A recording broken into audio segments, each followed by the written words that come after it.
यात्रीगण कृपया ध्यान दें। 2014 से चलकर 2047 जाने वाली गाड़ी संख्या 420 अब भक्ति काल में प्रवेश कर चुकी है। सारे दल बदलू भ्रष्टाचारियों और बलात्कारियों का स्वागत है। अब आप no ED, no CBI, no corruption और नो एथिक्स का लाभ उठा सकते हैं। ध्यान दें, इस गाड़ी में महंगाई, बेरोजगारी, पेपर लीक जैसे मुद्दे वर्जित हैं। भूतकाल में आपके वोट का कुछ मतलब था, अब आप केवल इंडियन आइडल और बिग बॉस में वोट दे सकते हैं। पासपोर्ट और आधार कार्ड के साथ यात्रा कर रहे यात्रियों से निवेदन है कि जल्द ही अपना पार्टी मेंबरशिप कार्ड बनवा लें। इस गाड़ी के द्वार बस पीछे की ओर खुलते हैं। आप जब चाहें 5000 साल पीछे के स्टेशन पर उतर सकते हैं। आगे जाने की टिकट आपके बजट से बाहर है। असुविधा के लिए खेद है। धन्यवाद। Welcome to the 100th episode of Crackonomics, जहां हर हफ्ते आप इकोनॉमी से जुड़ी खबरें देखने आते हैं, लेकिन थोड़ा ह्यूमर, थोड़ा डिप्रेशन साथ ले जाते हैं। आप वोट देकर एक सरकार चुनते हैं, सरकार आपके लिए इकोनॉमिक पॉलिसीज बनाती है, मगर सरकार आप तक पहुंचती कैसे है, आपको देखती कैसे है? सेंसस और सिटीजनशिप दोनों इन दिनों खूब चर्चा में हैं। यही वो दो एक्सरसाइजेस हैं जो आपको देश की पॉलिटिकल इकोनॉमी में शामिल करती हैं। क्या हो अगर शामिल करने के बजाय इनका इस्तेमाल आपको ही इकोनॉमी से बेदखल करने के लिए किया जाए? भारतीय जन और जनगणना का क्या हाल है, आइए बात करते हैं। हाँ, don't forget to like, share and subscribe.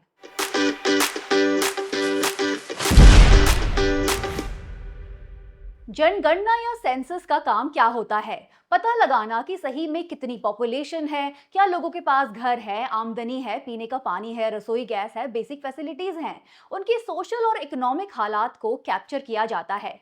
Census demography के ट्रेंड्स को समझने का काम भी करता है। मसलन किस इलाके में लोगों का क्या हाल है, क्या जिंदगी बेहतर हो रही है या नहीं, ये सब पता चल सकता है।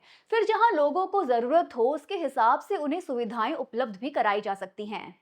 पर जहां सेंसस से सिटीजन्स को अधिकार मिलने चाहिए थे, अब सेंसस उनके अधिकार छीनने का काम कर सकता है। एसआईआर, एनआरसी या नया डिजिटल सेंसस जो भी हो, तैयार रहिए। आपका नाम, जाति, धर्म और वोट सब कुछ अपडेट हो रहा है। घर की छत पर छप्पर है तो भी कंक्रीट ही लिखा जाएगा। टॉयलेट नहीं है तो भी यही बताइएगा कि है। नहीं भी बताएंगे तो खुद ही एन्यूमरेटर लिख लेगा। उनको इंस्ट्रक्शंस मिल चुके हैं कि सरकार की छवि खराब करने वाला कोई डेटा रिकॉर्ड ही ना करें।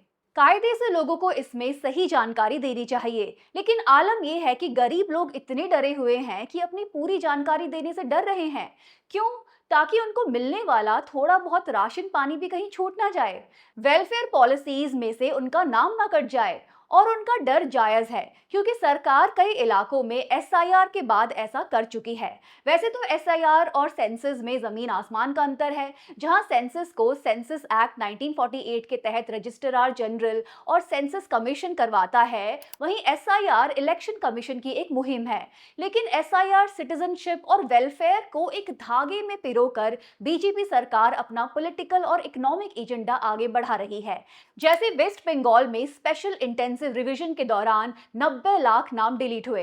इसमें से 63% हिंदूज और 34% मुसलमान हैं। जेंडर के हिसाब से देखें तो 61.8% महिलाओं के नाम काटे गए हैं। अब इन लोगों को पीडीएस से राशन मिलने में दिक्कत आ रही है। पहले वेस्ट बंगाल में औरतों के लिए एक लक्ष्मी भंडार स्कीम थी, जिससे 2 करोड़ 40 लाख महिलाओं को हर महीने 1400 रुपए मिलते थे। फिर बीजेपी सरकार ने इसको बदलकर अन्नपूर्णा योजना कर दिया और पैसे भी बढ़ाकर 3000 रुपए किए। लेकिन जिन औरतों का नाम एसआईआर से कट गया है, उनको अब इस स्कीम से पैसा नहीं मिल रहा। जाहिर है कि लोग सेंसस की एक्सरसाइज से भी आशंकित हैं। इसीलिए एन्यूमरेटर्स को भी डेटा इकट्ठा करने में दिक्कत आ रही है। जब ये एन्यूमरेटर्स घर घर जाते हैं तो इनको लोगों का ही नहीं, कुत्तों का भी सामना करना पड़ रहा है। हाउसिंग सोसाइटीज में भी उनको एंटर नहीं करने दिया जा रहा। क्या ये एन्यूमरेटर्स अंबानी अडानी के घर पहुंच भी पाते होंगे? लोगों में घर, एसेट टैक्स, वेलफेयर संबंधित सवालों को लेकर काफी आशंकाएं हैं। ये पूरी एक्सरसाइज ही लोगों और सरकार के बीच विश्वास की कमी को दिखा रही है। ऊपर से एन्यूमरेटर्स का काम कर रहे सरकारी और प्राइवेट टीचर्स पर बहुत दबाव है। गवर्नमेंट स्कूल टीचर एसोसिएशन का कहना है कि पहले टीचर्स को इलेक्शन और वोटर लिस्टिंग ड्यूटीज में लगाया गया, फिर अब सेंसस में। क्लासरूम का सिलेबस तो पीछे ही रह गया ना। दिल्ली के गेस्ट टीचर्स कह रहे हैं कि उन्हें जबरदस्ती सेंसस के काम पे लगाया जा रहा है या फिर जॉब जाने की धमकी मिल रही है। जब टीचर्स पर ही इतना प्रेशर है तो वो कैसे सेंसस का डेटा ठीक से कलेक्ट कर पाएंगे? क्या सेंसस के लिए अलग से लोगों को रिक्रूट नहीं किया जा सकता? चाहे तो एजुकेशन डिपार्टमेंट के ढांचे से ही लोगों को हर डिस्ट्रिक्ट में 2-3 महीने के लिए रिक्रूट और ट्रेन किया जा सकता है।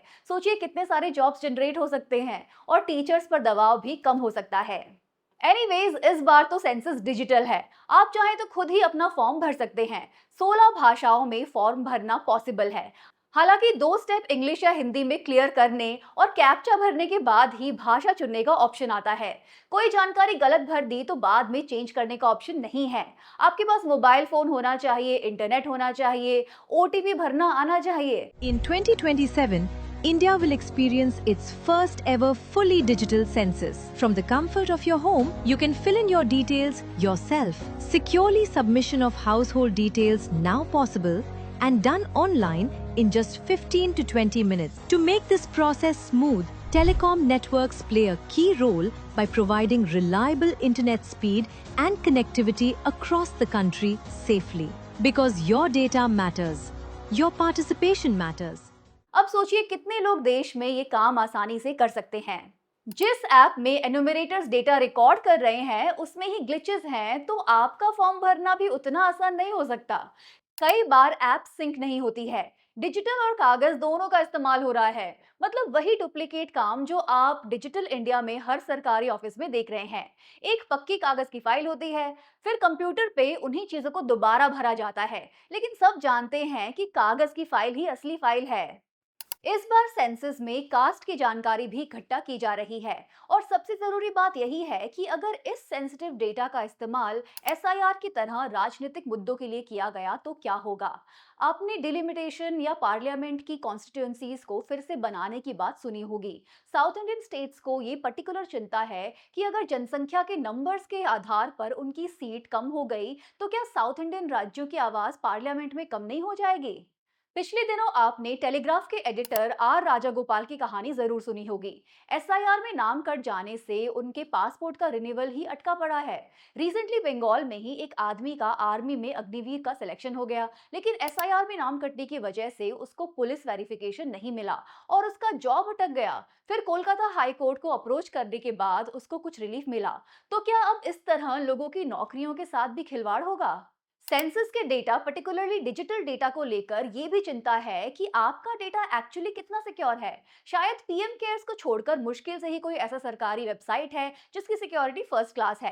क्या गारंटी है कि आपका सेंसिटिव डेटा सेफ रहेगा और गलत हाथों में नहीं पड़ेगा?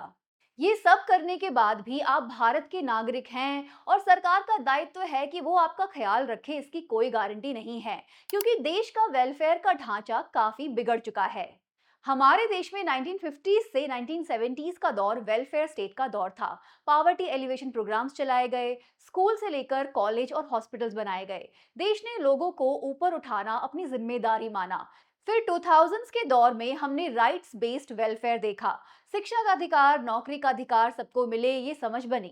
लेकिन 2026 में बस साल में 4 एलपीजी के सिलेंडर मिल जाएं, यही गनीमत है।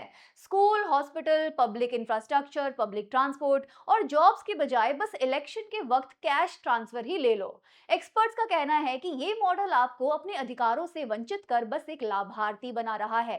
जैसे कि आजकल की भाषा में ही देख लीजिए, एक गरीब आदमी को फूड सिक्योरिटी देने को रेवड़ियां बांटना कहा जा रहा है। आजकल हमारे देश में मुफ्त की रेवड़ी बांटकर वोट बटोरने का कल्चर लाने की भरसक कोशिश हो रही है। रिसेंटली अजीम प्रेमजी यूनिवर्सिटी की एक नई रिपोर्ट आई है, realising rights, handbook of welfare in India. ये रिपोर्ट यही दिखाती है कि आज के वेलफेयर मॉडल ने हमारे एजुकेशन और हेल्थ केयर जैसे जरूरी पब्लिक ढांचे को कमजोर कर दिया है। पिछले एक दशक में केंद्र सरकार ने स्टेट्स को सीधा पैसा देना कम कर दिया, नॉन शेयरेबल सेस और सरचार्ज लगाकर अपना रेवेन्यू बढ़ा लिया और पीएम के नाम से बनने वाली योजनाओं पर ज्यादा पैसा लगाया जाने लगा, जबकि राज्यों की स्कीम्स को केंद्र सरकार उतना सपोर्ट नहीं कर रही। इस ग्राफ में आप देख सकते हैं कि 2016-17 से सेंट्रली स्पॉन्सर्ड स्कीम्स का कंपाउंड एनुअल ग्रोथ रेट 26.5% बढ़ा है। वहीं राज्यों की योजनाओं और स्पेशल योजनाओं का एलोकेशन 30% कम हुआ है।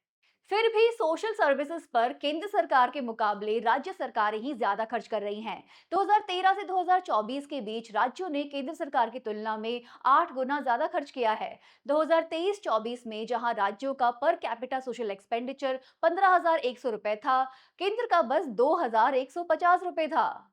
कुल मिलाकर स्टेट्स की फिस्कल ऑटोनॉमी यानी कि उनका फाइनेंशियल फ्रीडम कम हो रहा है और वो सेंटर की शर्तों पर ज्यादा डिपेंड हो रहे हैं। क्या ये स्टेट्स के कॉन्स्टिट्यूशनल राइट्स और फिस्कल फेडरलिज्म के लिए खतरा नहीं है? वहीं अब कैश ट्रांसफर स्कीम्स पर ज्यादा पैसा लगाया जा रहा है, क्योंकि बात सिर्फ वेलफेयर की नहीं, इलेक्शन जीतने की बन गई है। कई राज्य अब कैश ट्रांसफर स्कीम्स पर अपने राज्य के हेल्थ बजट से ज्यादा पैसा लगा रहे हैं। प्रोजेक्ट डीप का डेटा दिखाता है कि कैश ट्रांसफर एलोकेशंस में 2018-19 के कंपैरिजन में 20% इजाफा हुआ है। जाहिर सी बात है कि जब राज्य सरकारें कैश ट्रांसफर स्कीम्स पर इतना ज्यादा पैसा खर्च करेंगी तो स्कूल और हॉस्पिटल कहां से बनाएंगी?